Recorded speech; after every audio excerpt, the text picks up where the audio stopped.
za moa joroko vavolombelona tsy dia atao lava loatra izy ity a fa za zany a tany Nosy be voan'ny accident. Le accident nahazo anazy zany tena efa tena teo ambavahoana ny fahafatesana mihitsy.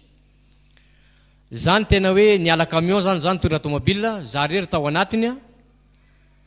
Dia niala camion zany dia nivadika ambony ambany le tomobile. Noho nivadika le tomobile zany a, dia amin'ny lalana fandehanako io zany a, nisy olona nanaovako encaissement zany satria zay mivarotra. Dia tsy hita tao le olona. Dia niverina za zany, niverina iny voan'ile accident za. Dia arsera tsy nafantatra hoe voan'ny accident fa olona sendra nandalo tamin'ny moto nahita. Tonga dia nianjera nidapoka teo ambony goudron satria le tomobile efa mivadika ambony ambany. Kanjo misaotra ny tompo fa nisy karana anankiray nitondra 4x4 avy tany nahita hoe tomobile ny Monsieur Idriss ty ozy.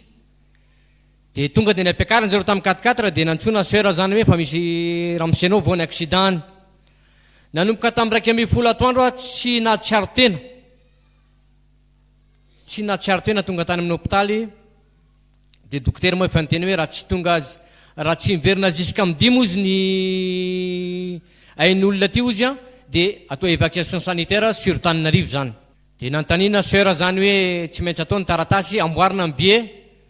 Dia lasa nareo mandeha amin'ny aéroport ary a, dia amboarina amin'ny billet rehetrarehetra. Dia hoentina izy raha tsy tonga amin'ny 10 zany ny aina ozy a, dia hoentina tsy maintsy ho alefa ny Tananarivo fa tsy vita eto Nosy be. Kanjo mosera zany, zay zany efa zatra mivavaka e.